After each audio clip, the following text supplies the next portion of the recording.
se instalan en nuestra vida y no cambian nunca. Uno dice, bueno, ya tengo que zafar de esto y no zafamos. Y uno empieza a decir, ¿dónde andará Dios? ¿No le pasa a usted? Yo sé que le va a dar vergüenza decir, yo me he hecho muchas veces preguntas. Pero yo he escuchado preguntas, dice, ¿y de qué me sirve a mí seguir confiando, esperando? ¿Por qué tengo que creer en la gente de la iglesia, en la iglesia? ¿Por qué tengo que ir a la iglesia?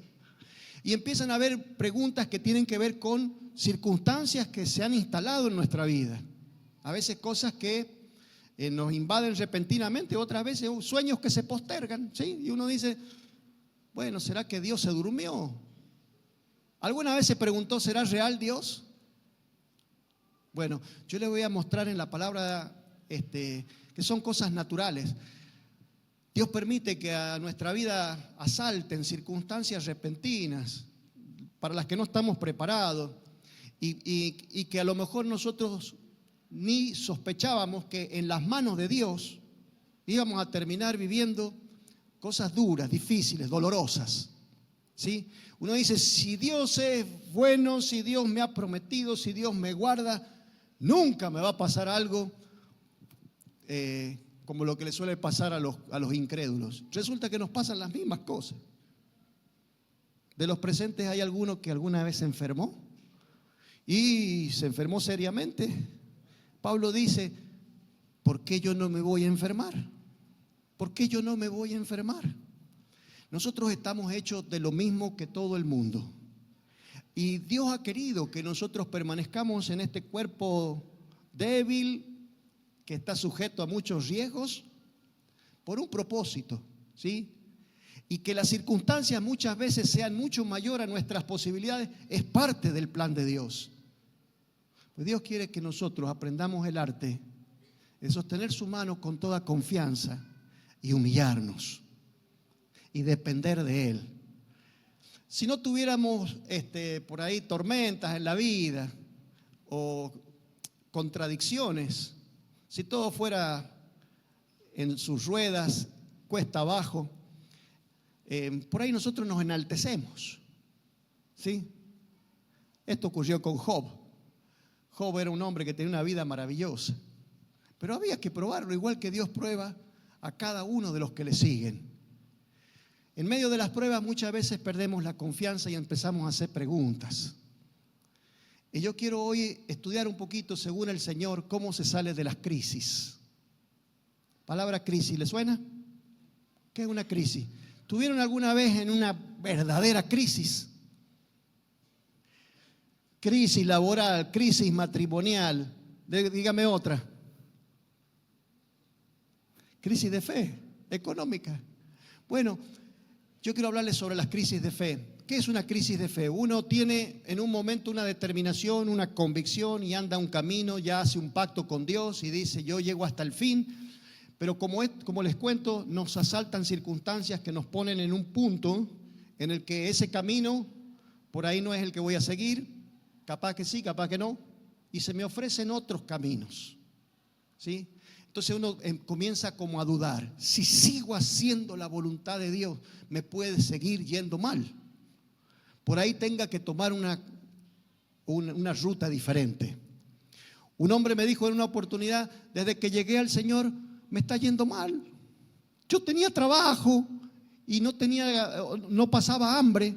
Llegué al Señor, le entregué mi vida y empezó a faltarme. Estoy mal económicamente.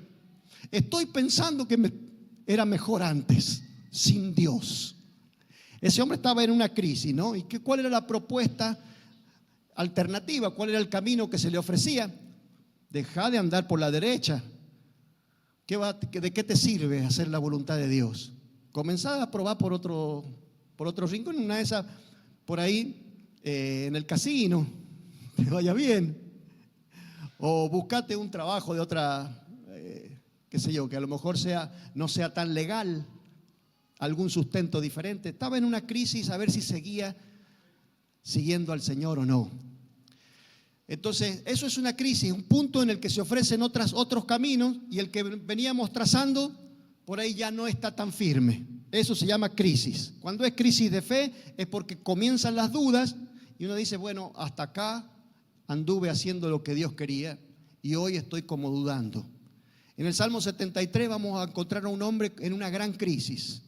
No lo busquen porque eso no lo voy a leer. Pero el hombre estaba pobre y llevaba tiempo ya pobre. Y empezó a mirar para los costados así y dijo, yo soy alguien que ama a Dios, justo, que trato de agradarle siempre. Y hay algunos que van prosperando y prosperando, ¿no? Y esos son malos, son impíos, no consideran a Dios, son gente rebelde. ¿De qué me sirve a mí? Dijo el hombre en el Salmo 73. Servirle a Dios. Tremenda crisis. Bueno, puede ser por cuestiones económicas, dijimos, puede ser por cuestiones emocionales, familiares, laborales, circunstancias que se dan, que nos ofrecen otros caminos, entramos en una crisis. Ahora, hay una palabra en el libro de Hebreos, quiero compartirle, Hebreos capítulo 10, y esta va a ser la palabra central en esta tarde. Hebreos 10 era el versículo 35, que dice, voy a leer de la versión de las Américas, Biblia de las Américas, porque nosotros estamos en América, ¿no es cierto? Y estoy leyendo una Biblia española todos los domingos, la Reina Valera, pero estamos en América y esto es más comprensible. Dice el versículo 35, porque ustedes tienen, el versículo 35 dice, por tanto no desechen su confianza, la cual tiene gran recompensa. ¿Lo leo de nuevo? No desechen su confianza, la cual tiene gran recompensa, porque ustedes tienen necesidad de paciencia, para que cuando hayan hecho la voluntad de Dios, obtengan la promesa. Bueno, uno tiene confianza en Dios durante un tiempo de su vida y hay circunstancias, como le dije, que nos invaden y por ahí uno a esa confianza la pone en una posición, en un lugar más débil. Comienza a debilitarse la confianza. Este pasaje dice, no desechen la confianza. La versión anterior dice, no pierdan la confianza, en ella hay un gran premio. Detrás de la confianza que hay, premio, recompensa.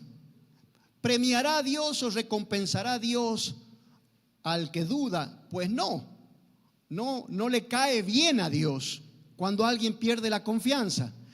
Aunque nosotros podamos argumentar y decirle, Dios, mirá en la que estoy, no me quedaba otra que confiar en otra persona, que confiar en mis fuerzas o hacer alguna movida, ya no podía seguir como venía cuando yo confiaba solamente en vos. No hay premio, no hay recompensa cuando uno pierde la confianza en Dios. Está en este pasaje hablándole a gente que ha sido muy sacudida y gente que ha sostenido su confianza a pesar de todo. Quiero hablarles de un caso en el libro de Daniel, de alguien que nos enseña cómo sostener la confianza en Dios. En el capítulo 6 de Daniel hay un episodio de la vida de este profeta en el que, le llegaron las tormentas, ¿sí? Las batallas.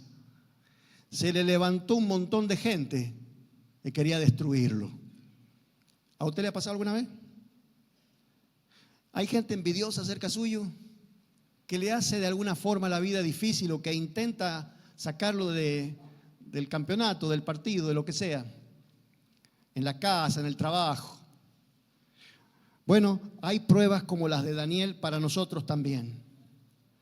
Dice que le pareció bien al rey Darío constituir sobre el reino 120 sátrapas que gobernaran en todo el reino, colaboradores de la autoridad del rey. Y sobre ellos, sobre los 120, puso a 3, uno de los cuales era Daniel, a quienes estos sátrapas les rindieran cuenta para que el rey no fuera perjudicado. Pero Daniel sobresalía sobre los 120 y sobresalía sobre los 3. Había en él un espíritu extraordinario, de modo que el rey pensó ponerlo sobre todo el reino.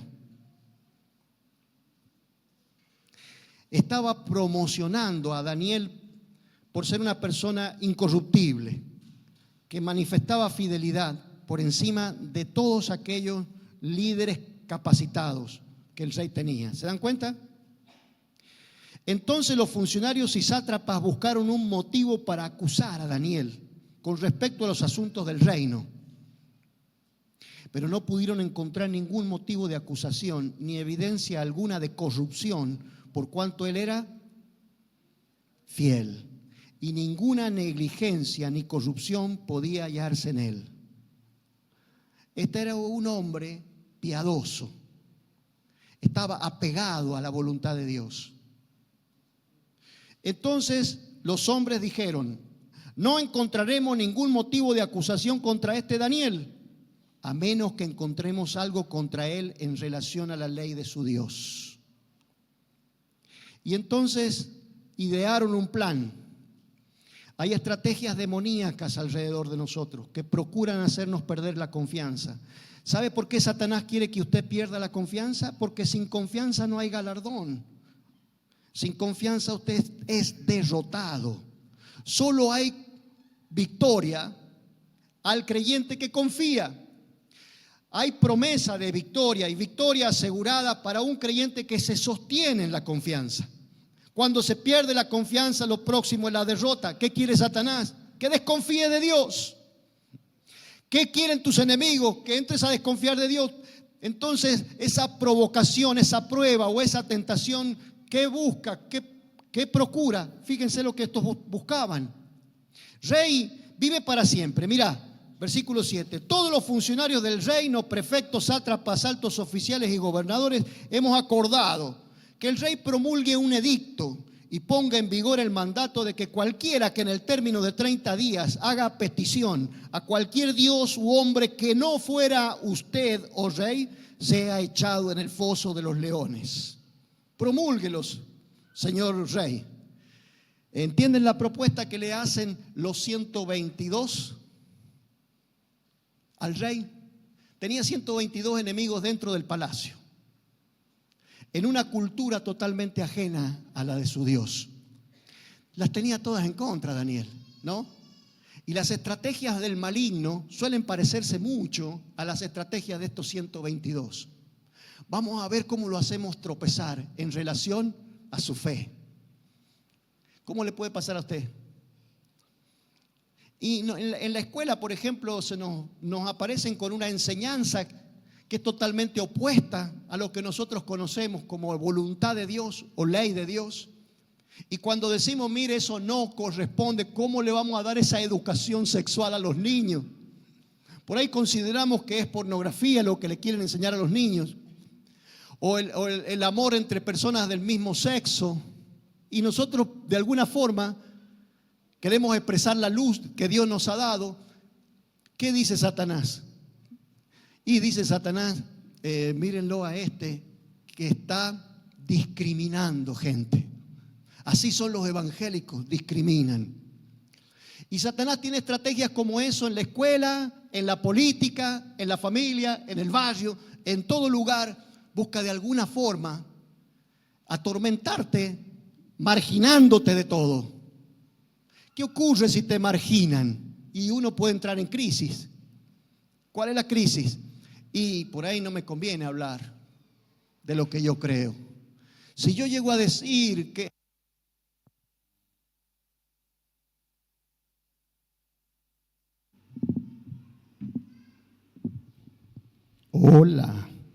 que eso sería ofender a Dios o que eso es un pecado, capaz que yo no pueda aspirar en este medio a una posición. Quizá me hagan todos a un lado,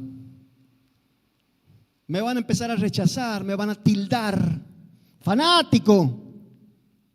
¿Y cuál es la idea de Satanás? Entonces meterme en una crisis de fe para que yo elija: o sigo agradando a Dios o por ahí le agrado a la gente. ¿Y qué habrá hecho Daniel? En el versículo 10, creo que está.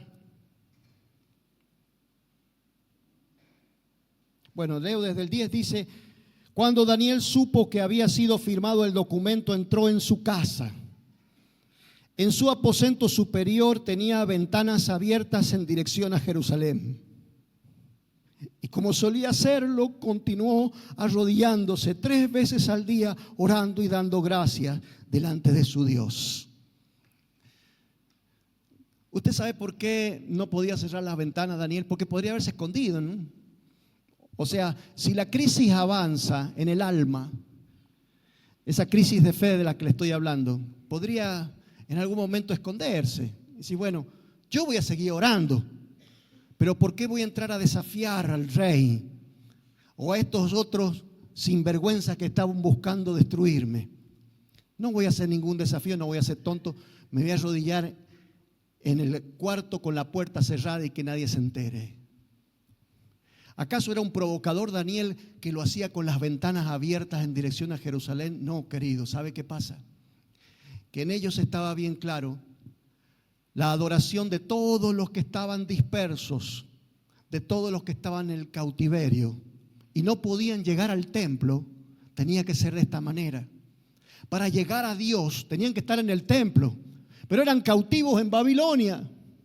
Y como estaban separados de la adoración que ellos anhelaban y añoraban, quedaba una solución: hacer una oración, una adoración espiritual, desde un punto que pudiera dirigirse la adoración y unirse a todos los dispersos para llegar al templo y encontrarse con Dios. ¿Qué ocurre si cierro la ventana por miedo? No estoy dándole la cara a mi Dios. Y si me escondo, estoy dándole la razón a mis enemigos de que no vale la pena adorar a un Dios en el que yo he decidido confiar. Entonces él dijo: yo seguiré confiando, seguiré adorando. Y no es por altanería, no es por orgullo. Sí, no se trata de un desafío para tentarlos a ver qué hacen conmigo. No, dice, como solía hacerlo antes, 3 veces al día, Daniel oraba a Dios y le daba gracias. Y uno se pregunta, el tipo era cautivo en un país lejano. Algunos dicen que era hasta eunuco Daniel. No sé si ustedes saben lo que es un eunuco. Que para servir en el palacio del rey había que castrarlo. ¿Sí? Y él daba gracias a Dios 3 veces al día estando en esa condición. En él había un espíritu extraordinario. ¿A qué se debe el espíritu que había en Daniel? Y que lo afirmaba de esta manera, en un carácter inquebrantable de confianza. ¿Qué había en él? Dice, un espíritu extraordinario de un hombre que cumplía acabadamente con lo que se pedía de él. Había un horario para adorar a Dios y lo hacían 3 veces al día. No sé si usted cumple con algún horario para adorar a Dios. A lo mejor por ahí se la rebusca en distintos horarios. No le toquemos la siesta al sanjuanino. Ese no es horario de adoración. ¿A qué hora va a ser la reunión? Porque dicen que va a haber un solo culto. Yo le decía a mi señora, hagamos el culto en la mañana. ¿Y qué va a pasar si hagamos el culto en la mañana? Y hay algunos que tienen negocio y dicen, no, yo a las 9 tengo que abrir el negocio. Bueno, hagamos el culto a las 6 de la mañana. ¿Ustedes vendrían? Qué lindo, gracias a Dios. Bueno, usted sabe que si Daniel pudiera estar en la adoración, en el punto que Dios mandaba hacer el encuentro, Daniel hubiese estado. Como no podía, con las ventanas abiertas dirigía su oración hacia Jerusalén y se unía a una adoración espiritual, se unía en espíritu a los adoradores de toda la dispersión para llegar hasta Jerusalén. En esa confianza de que Dios no lo iba a abandonar, se sostuvo y fue acusado. Y vinieron al rey y le dijeron, ¿no era que ninguno podía orar en el término de un mes, sino solamente de dedicarse a buscar alguna petición en el rey? Porque Daniel sigue haciendo la suya.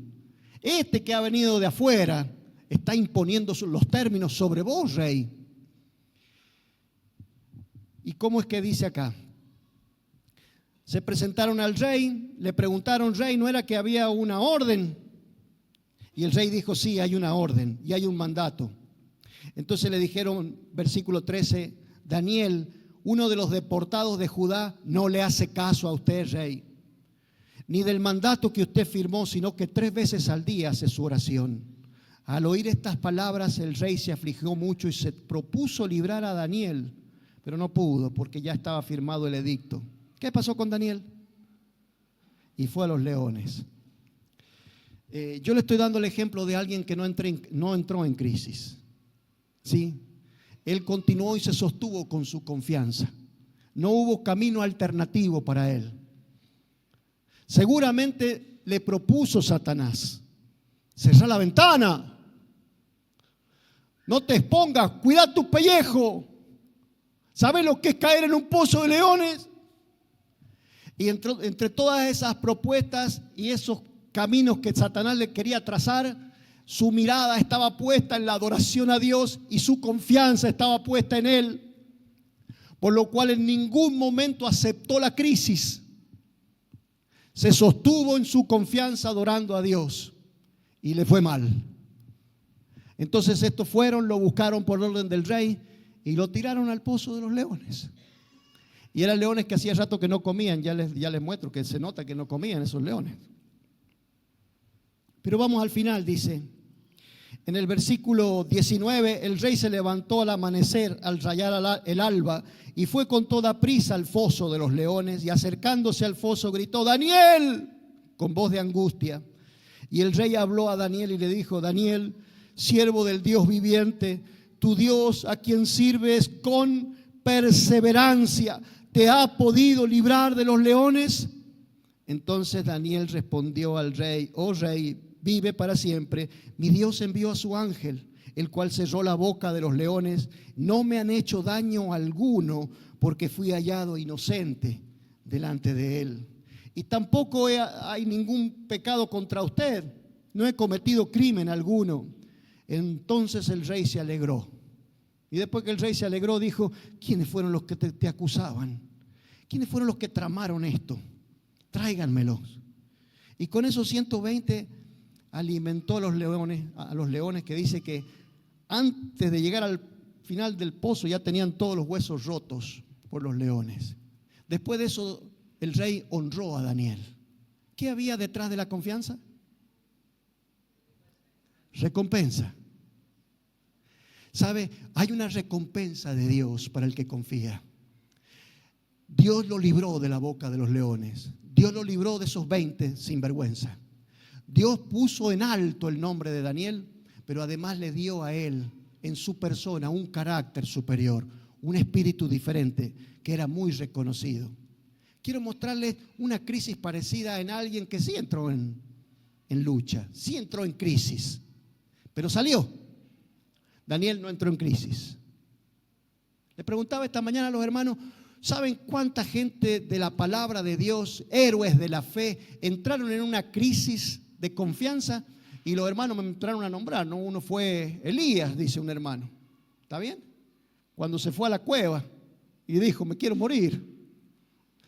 Elías. Después me nombraron a Abraham, ¿no? Y uno dice: Abraham, cuando tenía que entregar su hijo. Y le digo: no, mi hermano, ese no. Cuando Dios le dijo a Abraham: entregame tu hijo en sacrificio, dice, lo primero que hizo fue ir a preparar el burro donde llevar a su hijo para sacrificarlo. O sea, no hubo crisis ahí. ¿Qué es la crisis? Ese momento de preguntas.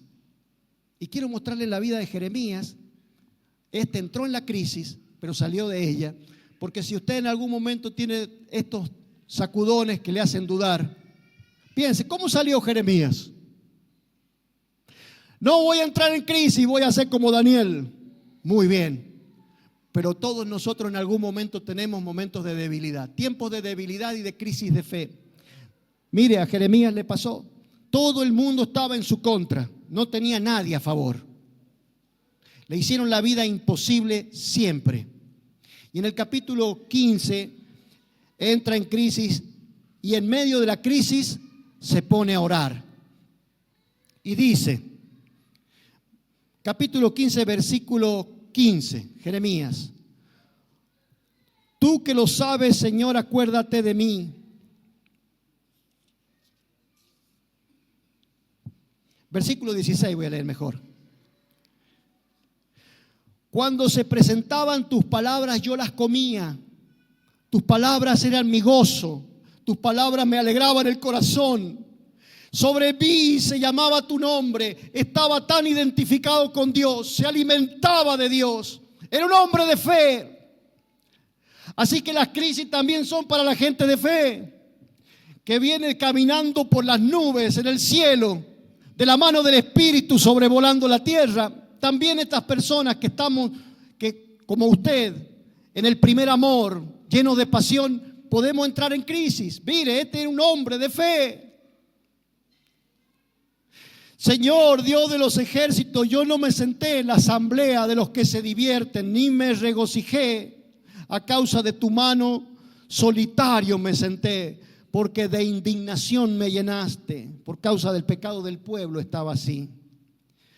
¿Por qué es mi dolor perpetuo, mi herida incurable rehúsa sanar? ¿Serás en verdad para mí como corriente engañosa, como aguas en las que no se puede confiar? Escuche esta crisis, escuche estas preguntas, escuche estas palabras. Se trata de un profeta de los mayores que aparecen en las Escrituras.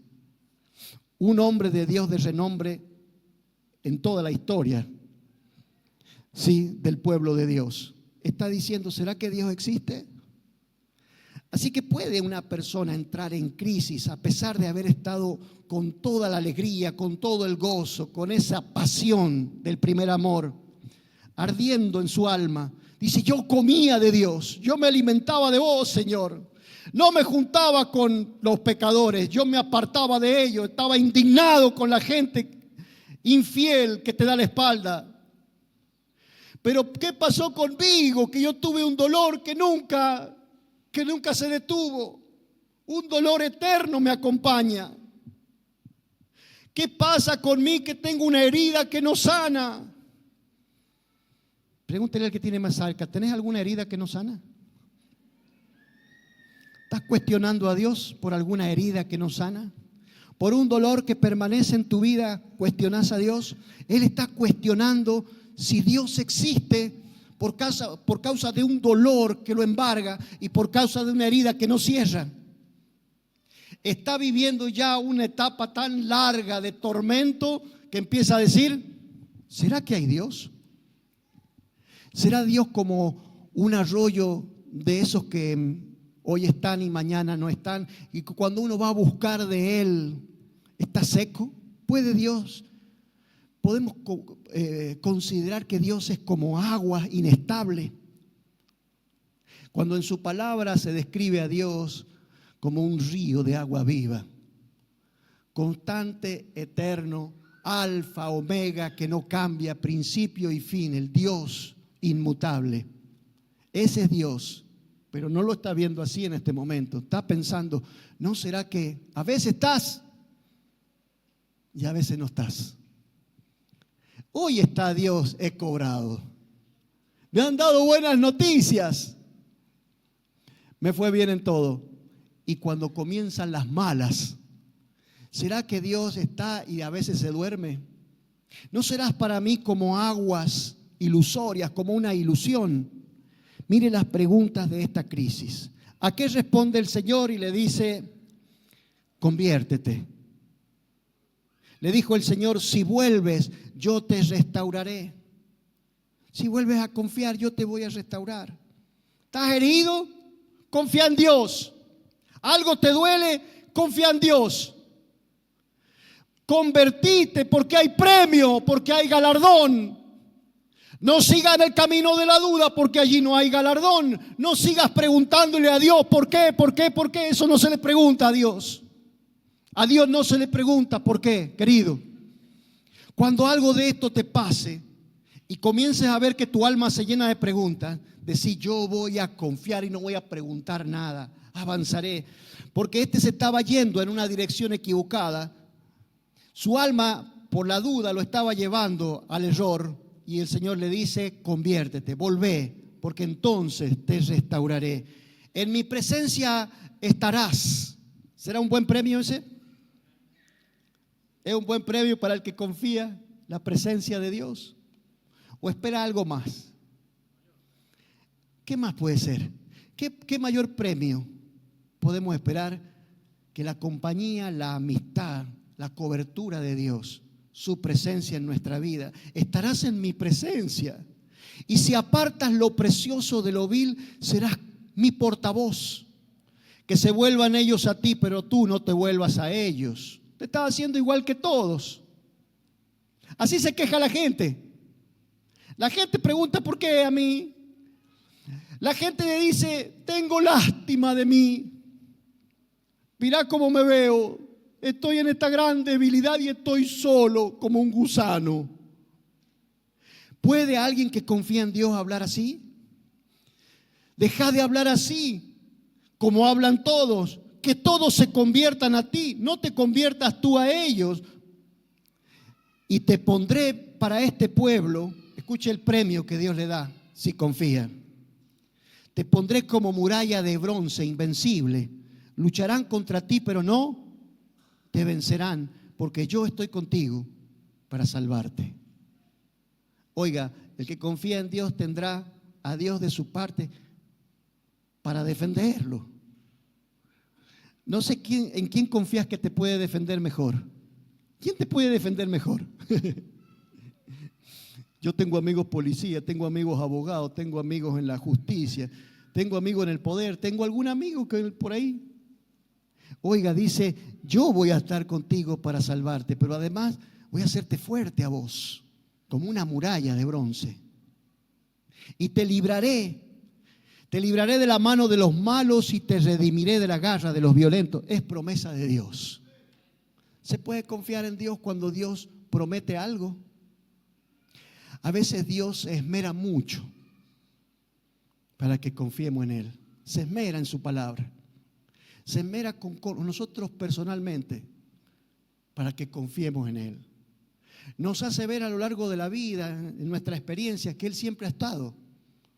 Nos acerca palabras, nos hace ver su mano, pero en ningún momento Dios va a cambiar su plan. Nosotros debemos confiar en un invisible, en un Dios presente pero invisible, en un Dios poderoso y fiel pero invisible. Ese es su plan.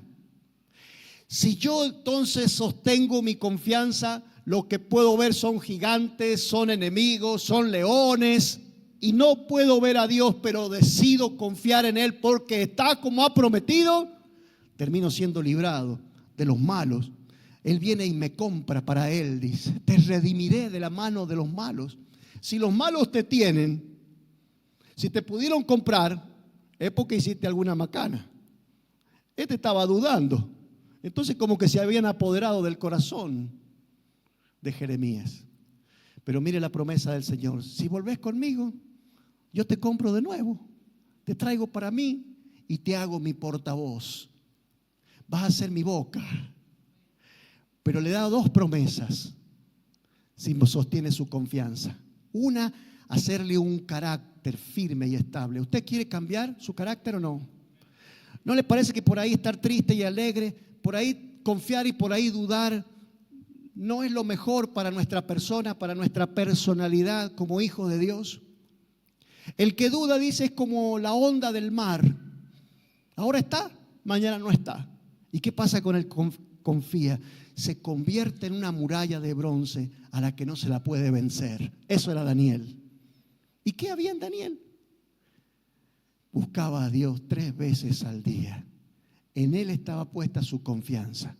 Cuando miramos a los enemigos y a todos los leones y lo que hay alrededor, podemos entrar en crisis. Pero no fue eso el caso de Daniel, sí de Jeremías. Termino con este pasaje, porque ahora tenemos un casamiento. No sé si estaban enterados. ¿Se van a quedar? Hebreos capítulo 6.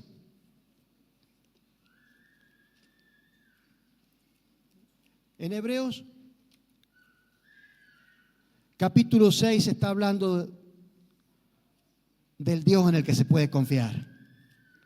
¿Por qué se puede confiar en Dios? Bueno, porque Dios no cambia. Se puede desconfiar de las personas, de los políticos. Dice: ¿de qué partido es el político ese que han agarrado con plata en Paraguay? Ni sé cómo se llama.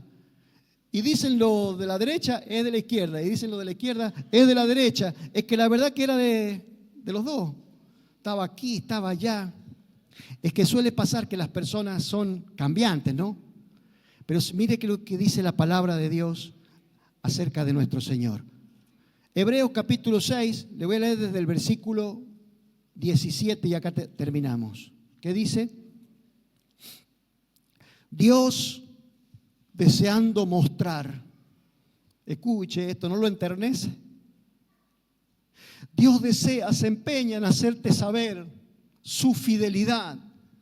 Está Dios empeñado en que confíes, hacerte ver que Él es confiable. Está dedicado Dios los días de tu vida, Él está trabajando para que al final afirmes tu confianza. Te está haciendo ver que Él no es desconfiable.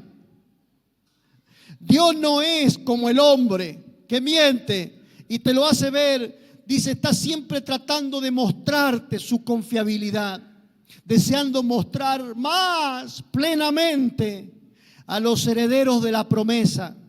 ¿Usted es heredero de promesas de Dios? ¿Hay alguno aquí que hereda promesas de Dios? Hay algunos. Gloria a Dios. ¿Para quién son las promesas de Dios? ¿Para quiénes son las recompensas de Dios y sus promesas? Dice Dios deseando mostrar más plenamente a los herederos de la promesa la inmutabilidad de su propósito. ¿Les resulta rara esa palabra? Inmutabilidad. Ya le digo al que no entienda, por ahí es una palabra media rara. La inmutabilidad de su propósito, Dios queriéndonos mostrar a nosotros, herederos de su promesa, que las cosas no van a cambiar cuando se trata de Dios, interpuso juramento a fin de que por dos cosas inmutables, en las cuales es imposible que Dios mienta, los que hemos buscado refugio seamos grandemente animados para tomarnos de esa esperanza puesta delante de nosotros y la tengamos como ancla del alma. Una esperanza segura y firme que penetra detrás del velo, donde Jesús entró por nosotros como precursor, como sacerdote, como sumo sacerdote para siempre. Oiga, hay un velo, nosotros no vemos porque Dios está velado, pero hay detrás del velo un Dios que ha prometido. Y además de habernos prometido su presencia, su provisión, defendernos, todo lo que está escrito en la palabra de Dios, innumerables promesas para el creyente. Ese Dios que está allá no solo prometió, sino que ¿saben qué hizo? Terminó jurando. ¿Será necesario que Dios jure que va a cumplir lo que te ha prometido? ¿Te alcanza con que Dios te prometa o necesitas que lo jure? Bueno, dice, deseando Dios mostrar que Él es confiable y que no cambia. Además de prometer, juró. Y juró por sí mismo. Yo, Jehová, te digo esto, estaré contigo. Nunca te desampararé. Estaré contigo todos los días y hasta el fin del mundo. Voy a defenderte. Voy a convertirte en una muralla de bronce. ¿Quién está prometiendo eso? Está detrás de un velo. ¿Y cómo hago si está detrás de un velo? Bueno, solamente sosteniendo la cuerda del ancla. Hay una figura extraordinaria acá de cómo sostener la confianza. Cuando nuestra vida está en crisis, ¿sabes? Está como un barco al que lo azotan las olas, porque hay una tormenta en medio del mar. ¿Y qué se hace cuando la tormenta es mayor que la capacidad del barco? El timón ya no responde, las velas capaz que se rompieron. Yo no quiero estar a la deriva, ¿qué hago? Bueno, hay un instrumento maravilloso en un barco de estos que surcan grandes distancias que se llama ancla. ¿La conocen al ancla? El ancla es una especie de, no sé, es como un gran, enorme trozo de hierro que tiene una cadena muy firme y que se tira hacia el fondo del mar. Ese hierro tan pesado sostiene la embarcación para que no esté a la deriva. ¿Qué tengo que hacer yo? Asegurarme de que mi barco esté sujeto a esa ancla.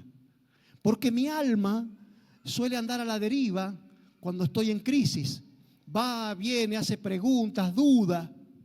Pero cuando yo me voy a la presencia de Dios y digo, Señor, no te veo, hay un velo, pero sostengo tus promesas, estoy como anclando mi alma a la palabra de Dios.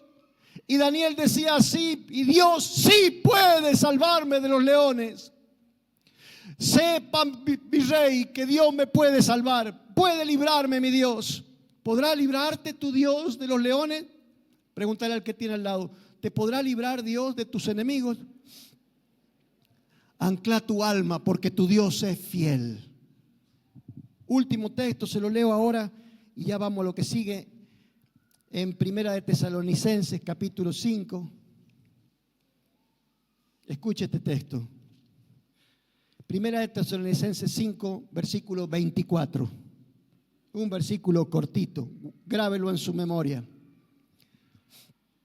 Fiel es aquel que los llama, el cual también lo hará. Lo que Dios ha prometido, lo hará. Si demora y si la cosa se pone picante, agarre el ancla. Esto Dios me ha prometido, me va a librar. Rujan leones hambrientos, Dios me librará. El enemigo es mayor, yo sostengo la promesa, mi Dios todopoderoso me librará, me defenderá y prevaleceré. Dios va a hacer mi vida como una inquebrantable muralla de bronce. Pelearán contra mí, pero no me vencerán, porque Dios viene a defenderme. Eso es sostener el ancla, se llama confiar. ¿Por qué puedo confiar en Dios? Porque Él es inmutable. No cambia Dios. Él prometió y es fiel. Entonces lo hará. Va a venir en tu socorro. No importa que se demore. Cree. Te van a proponer desechar la confianza y agarrar otro camino. No. No pierda la confianza. Detrás de ella está el galardón. Amén. Bueno, vamos a tomar un momentito. Creo que hay una música por ahí, Ale, y si andan por ahí los novios. Se nos casaron Estela y Cristian. ¿Qué será eso? Los anillos, qué grande. ¿Vos vas a estar acá y ella viene? ¿O cómo es la cosa? ¿La vas a buscar? Ah, bueno, la vas a buscar porque le queda lejos, tiene que tomar un remis. Si está ahí, mira. Ah, bueno. No sé cómo han arreglado, Ale. Quédate nomás, Cristian, vení. Se me fue. Se arrepintió.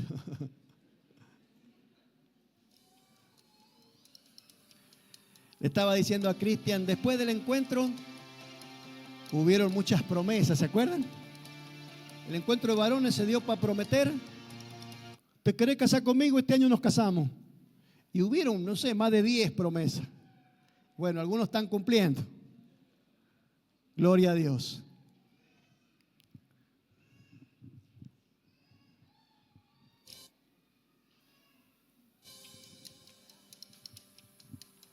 Estoy esperando instrucciones.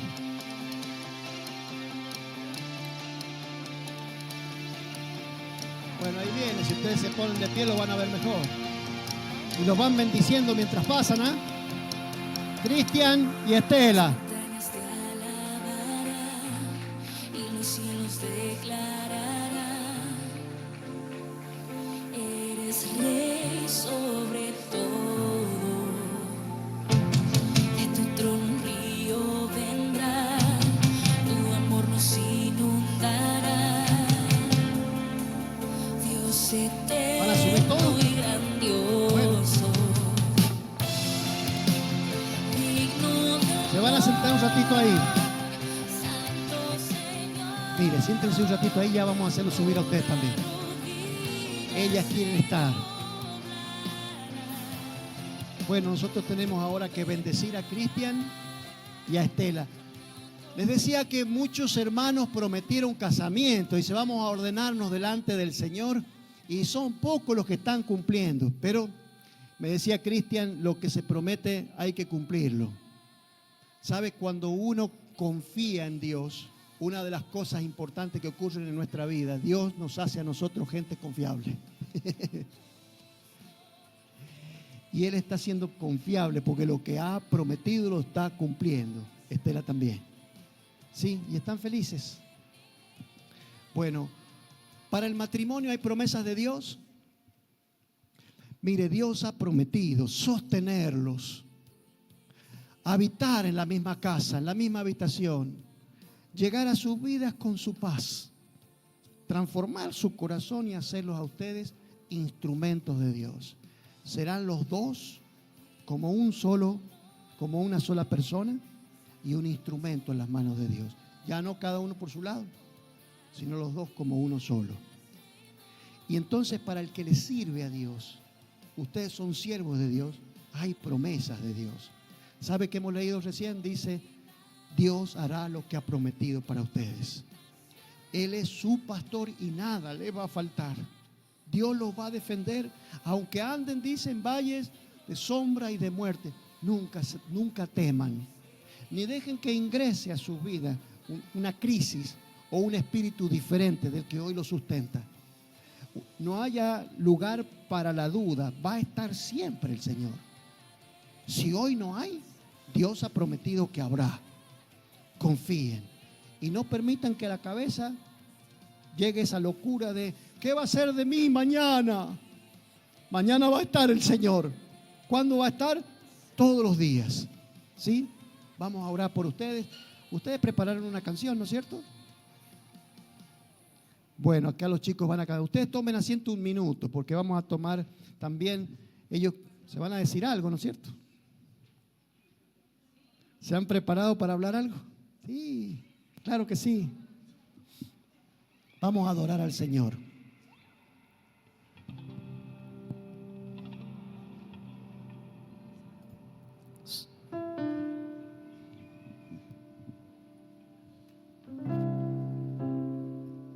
Bueno, esta canción han preparado los chicos para ustedes.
Alcanza. Ustedes quieren escuchar de sus labios algo porque es importante, es un momento bisagra en la vida. Por ahí lo que hoy digan sea muy valioso para su futuro. ¿Sí? Me gustaría que le dijeran algo.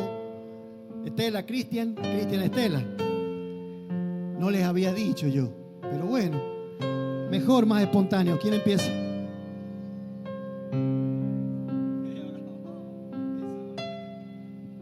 Usted tiene que decir qué piensa acerca de su futuro, qué piensa acerca de la esposa que Dios le ha dado.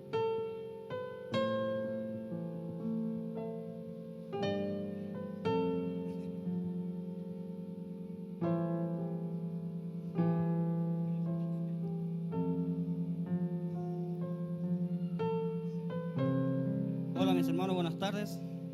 Gracias por estar en nuestra boda. Y bueno, le quería decir a mi señora que la voy a respetar siempre, la voy a amar hasta el fin de mis días. Y gracias por estar siempre conmigo, en las buenas y en las malas.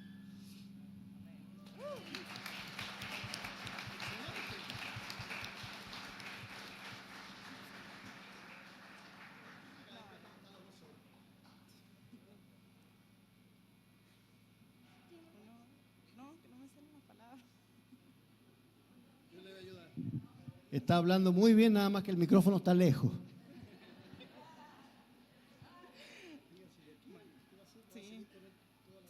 Sí, gracias, bueno, por elegirme a mí para ser su esposa y bueno, no sé, yo también lo voy a respetar y en todo y lo voy a apoyar en todo lo que él decida estar. Excelente, ¿para qué más? Un aplauso.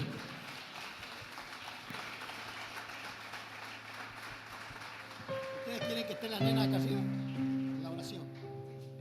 Bueno, van a colocarse un anillito como es costumbre. Este es un símbolo maravilloso por su amor que va a ser hasta el fin. Van a cantar después van a subir ustedes para que oremos juntos.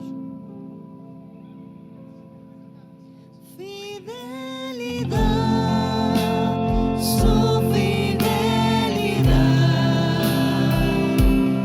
tan profunda, tan real, y en mi vida y caminar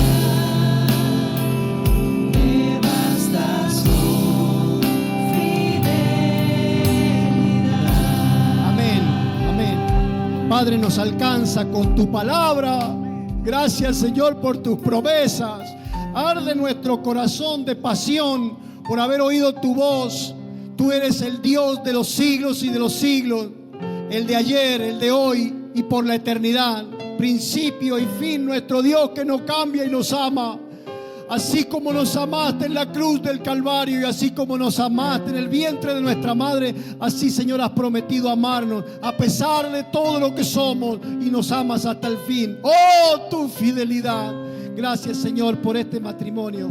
Yo te ruego que los bendigas y se cumplan cada una de tus promesas en sus vidas. Sostén su corazón en tus caminos.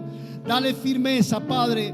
Te ruego por Cristian. En el nombre de Jesús, ábrele puertas, Señor, que pueda vencer y prevalecer y sostener como fiel sacerdote un hogar lleno de fe, donde criar a sus hijos en un ambiente de confianza a Dios, esperando de tu mano y solo de tu mano. Señor, doblamos nuestras rodillas ante ti. Te rogamos también por la vida de Estela. Dale, Señor, la seguridad, la paciencia. Dale, Señor, el don de la mujer virtuosa. Los bendigo en el nombre de Jesús. Venga la nena que quieren que oremos juntos. Antes de que se den el beso ellos, porque así no ven. Viven las cuatro juntos. Acá está el hogar, Señor. Representados están los cuatro. Te rogamos bendición para ellos.